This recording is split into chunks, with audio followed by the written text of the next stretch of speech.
നിയമം പാലിക്കാതെ ഭർത്താവ് ഉപേക്ഷിച്ചതിൽ നീതി തേടി ഡോക്ടർ ആയിഷ മുഹമ്മദ് നടത്തുന്ന രാപ്പകൽ സമരം 12 ദിവസം പിന്നിട്ടു.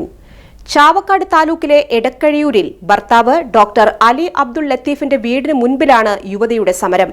തന്റെ സ്വർണവും പണവും തിരിച്ചു കിട്ടണമെന്നാവശ്യപ്പെട്ട് 10 വയസ്സുകാരിയായ മകളോടൊപ്പമാണ് ആയിഷ സമരം നടത്തുന്നത്. 13 വർഷം മുൻപ് വിവാഹിതയായ ആയിഷയ്ക്ക് വിവാഹ സമയത്ത് കുടുംബം 100 പവൻ സ്വർണവും 15 ലക്ഷം രൂപയും നൽകിയിരുന്നുവെന്നും പിന്നീട് കൂടുതൽ സ്വത്തും സ്വർണവും ആവശ്യപ്പെട്ട് ഭർത്താവും വീട്ടുകാരും മാനസികമായും ശാരീരികമായും പീഡിപ്പിച്ചിരുന്നുവെന്നുമാണ് ആയിഷയുടെ ആരോപണം. ഭർത്താവ് നിയമപരമായി വിവാഹമോചനം നേടാതെയും മതപരമായി മൊഴി ചൊല്ലാതെയും മറ്റൊരു വിവാഹം നടത്തിയതായാണ് ഇപ്പോഴത്തെ പ്രശ്നങ്ങൾക്ക് കാരണമെന്ന് ആയിഷ പറയുന്നു.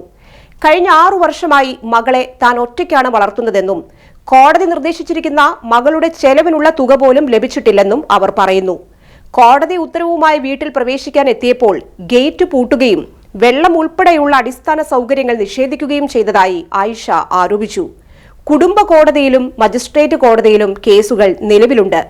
100 പവൻ സ്വർണവും 15 ലക്ഷം രൂപയും തിരികെ ലഭിക്കുക, മകളുടെ ഭാവിക്കായി കൃത്യമായ ജീവനാംശം ഉറപ്പാക്കുക എന്നിവയാണ് ആയിഷയുടെ പ്രധാന ആവശ്യങ്ങൾ. അതേസമയം വീട് മകന്റെ പേരിലല്ല തന്റെ പേരിലാണെന്നും ഡോക്ടർ അബ്ദുൾ ലത്തീഫിന്റെ മാതാവും അവകാശം ഉന്നയിക്കുന്നു. കോഴിക്കോട് നിന്നും മറ്റൊരു വിവാഹം കഴിച്ച ഭർത്താവിന്റെ നടപടി മതപരമായും നിയമപരമായും നിലനിൽക്കുന്നതല്ലെന്നും എന്നാൽ ഭർത്താവിന് മഹല്ല് കമ്മിറ്റി ഒത്താശ ചെയ്യുകയാണെന്നും ആയിഷ ആരോപിക്കുന്നു.